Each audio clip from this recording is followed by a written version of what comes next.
Today on In the Woodyard, we're going to get a tour of the Blockbuster Firewood processor plant down in Washington, Iowa. Their mother company is called Bazooka Farm Star. They make farm equipment. You're going to see some of that too. I went down there because they had a special guest come, a guy by the name of August Honecke, and he's getting this machine, the B18 I should say. It is an awesome machine. He had a fun time running it, and I got to try it out. So we're going to start inside. Here is their new color scheme. They've changed things up and done something a little different with their logo, and it looks very cool. Updating a lot of the stuff. This is the 1412 processor. It's the first one that I had. Very nice machine. Very efficient. It's got the new push stop on the end there for the log stop. You can see that plate up there. That's really cool. That's on most of the machines now, and it works fantastic. It happens to be on the one I have now. I now have the 1520. Here is another 1412 that is being assembled, doing the final touches on it. And then the next machine is actually the one that August is going to get, the B18 HP. Very, very nice machine. I'm very excited to get one also, and if things go right, in about a month I should have one, so it'd be really cool. I'm going to go over some of the stuff here that they were giving us a tour. Here's Jake Roberts from Blockbuster. He's right there, and he's kind of going over all the stuff. It's got a 16-foot folding elevator, so very neat, and it does swing or articulate from left to right 60 degrees, so that's really cool. It's got a new winch up on top that you can use for lifting the elevator or the wedges out, which is very unique. I don't know of anybody else that has that. It's a very cool thing. So that's special. It's got the same bars they've been using. They're fantastic bars, better than anything else that I've seen. They're very flexible. As far as springing back into place, they don't bend like some of the yellow ones do. The color scheme, again, and this one's very cool, like the black wheels. It's got a 25-gallon fuel tank, 50-gallon hydraulic tank, and I believe the engine is a 74 horse. Oh yeah, there's a toolbox, 74 horse Doosan diesel. You're going to see that in just a little bit here. Very cool. Yeah, 74 horse Doosan. I had put that on there. But there's the operator station. It's a nice little deck you can sit in. There's Jeff. He's one of the engineers there. Very nice guy. He is doing some final assembly on the cleaner tumbler, getting everything set up right. And there's August taking a look at it. He thought it was kind of a cool machine. And I may get one of those eventually too for the woodyard to clean my stuff and have a different kind of a product that I'm doing now. This machine right here, this is a day-old machine. That's how much they got done in one day. Once the parts are all cut out, they can start slapping together the machine really fast. There were several guys working on it while we were there, and this is one of the people that has ordered one. He's going to be getting this real soon. Very nice-looking machine. So that. When we built the very first B18 HP, we utilized the same prop we've always used. And when we developed that new 16-way box wedge, we found that we're getting a lot of material that would build up underneath it and cause it to raise. We've seen that historically with our 12-way wedge too. And we had made some changes to that trough that we thought would make it better, and it didn't work the way we wanted. So we had a few prototypes out there that guys used. And we redeveloped this whole trough to where we have much more recessed area where any of that debris that falls out can now flow away from the machine. As you push wood through there, it kind of carries it right down. So this whole splitting chamber design is new for production. So looks a lot different. Yeah, it's. So do you know whose machine this is? Yeah, Tony. This belongs to Tony Pecoraro. So this is Tony's? This is Tony Pegararo's. I'll have to call him and tell him. Here it is. So here's a whole nother machine that's laid out, and obviously it's a job number and what it's going to be, and what it's getting for an engineer. There's all the parts laid out, and then it's going to be assembled. It's kind of next up in line, and there's another one right next to it, and then another one, and another one. And so the pieces all get cut out and put together. Here's some of their farm equipment engines we were walking past, because they make big plant type pumps for manure, for emptying manure pits. And they pump the manure for miles, and so they got these big engines. They have on machines. You'll see some things coming up here, but quite the plant. There's some of the hose that they use for pumping manure, and miles and miles of it, and that stuff's like something like around $15 a foot. And as you can see, there's a lot of it there. So they're one of the world's biggest suppliers of manure pumping equipment. So very cool stuff. I don't know what this is. There's some machine they have here that is part of it, and they've got it on this jig here set up so that they can work on it and they can rotate and weld parts on it. I don't know what a lot of the stuff was, but it's amazing to see. Here's some of the augers they have for some of their machines for pumping manure, so they can turn it up and get it going. They just have amazing amounts of equipment everywhere you go, and parts and all the stuff they have for their ag side of their business.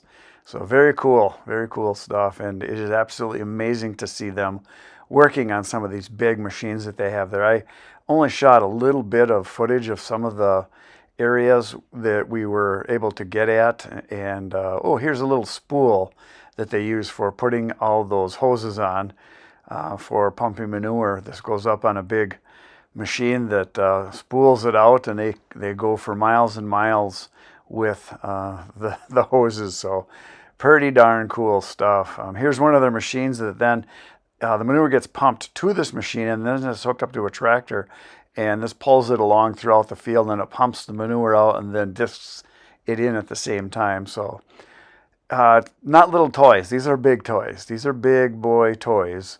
Actually, I shouldn't say toys. They're work vehicles. They're machinery that gets stuff done. But look at the size of these things. Absolutely amazing. So we got some more coming up here.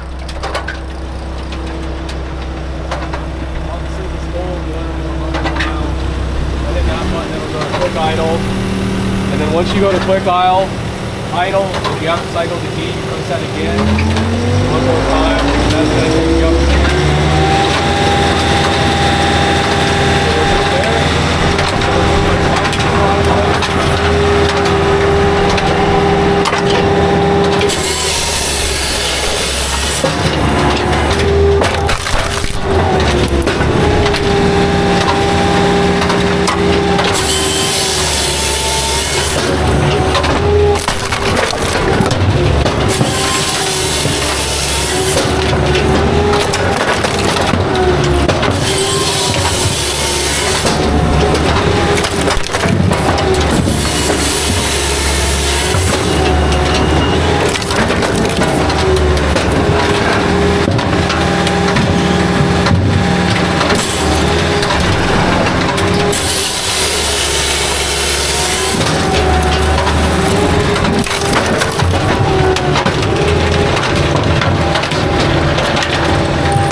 right away.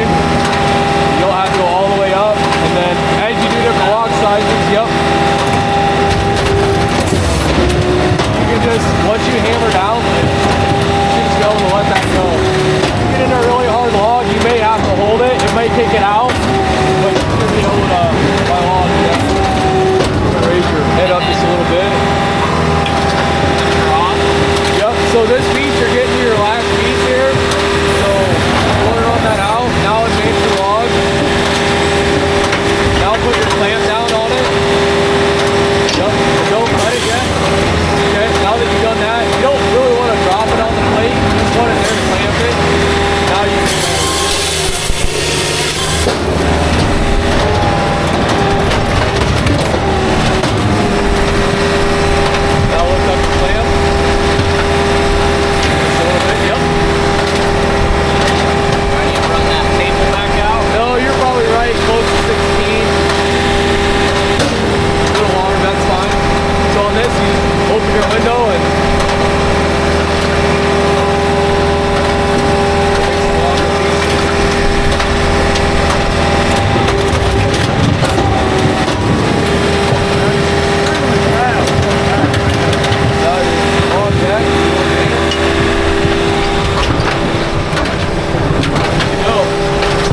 way you get your speed down. But I never ran this one before, so I'm not good on it. Well, you're doing great. No. You gotta ease them on because you don't want to throw 2 logs in. And roll it back. You get it kind of all the way. If you get crooked logs up here, you want it all the way back and it'll straighten out on the end. Ah, yeah. Like this. Go straight out and then you bring them forward. Get them in there and then your loader guy can get more logs on. See that ash? Yeah.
So the live deck here, you'll notice there's no legs underneath, which is awesome. They just fold up and they're supported with those angled brackets coming from the side. So really nice and open. You can also get an 8-foot deck.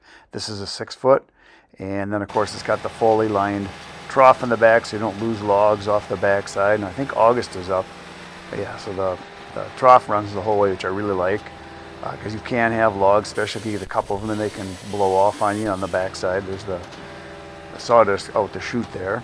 And then August is trying his first time with this here. He's running some logs through and doing a good job, just kind of feeling his way through it. And the first time you run it, it's a little intimidating because there's a lot of levers, but it's pretty basic and it's one of the easiest machines that I've ever run.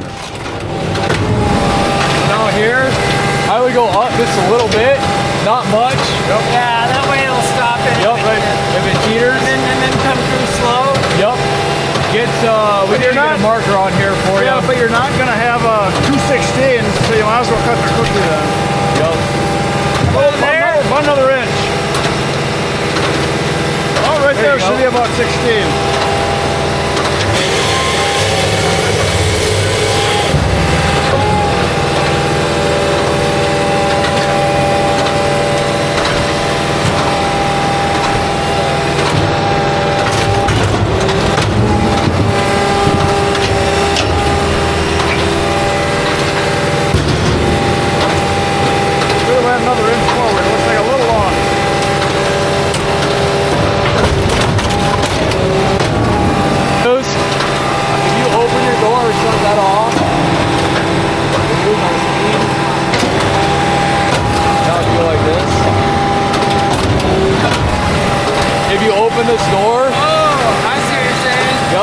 you open this door, this light will still stay on, but it won't go fast.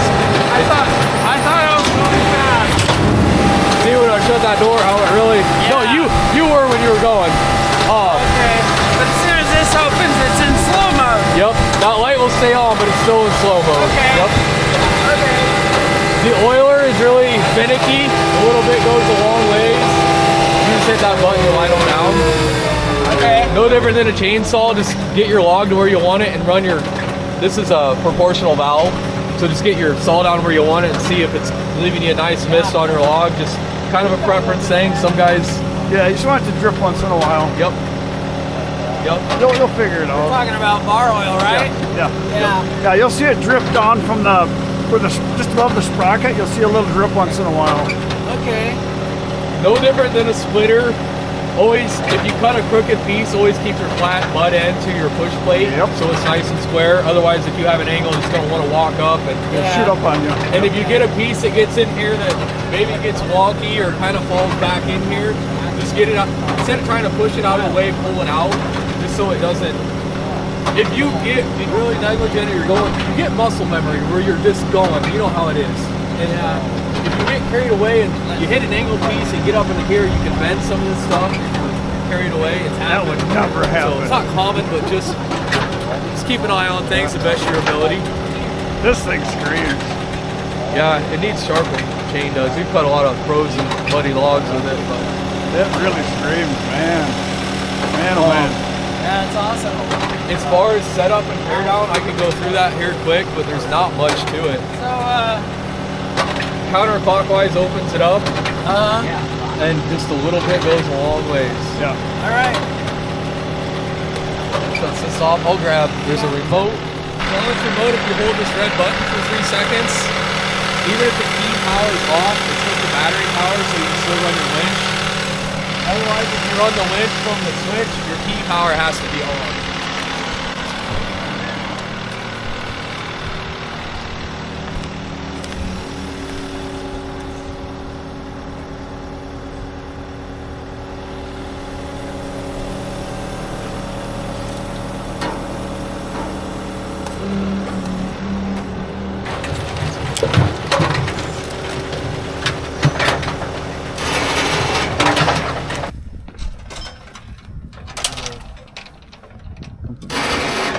It's an accessory. So you can adjust your legs here to set your height, get to whatever you're wanting to load into or pile you want to make. To get it into tow mode, simply look up.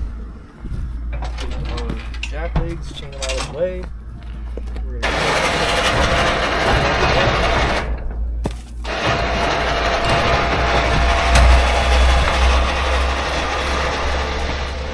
these mechanical four setter linkages. You want this one open? Oops, I need to go down more. Sorry, I don't have all the weight on. There we go.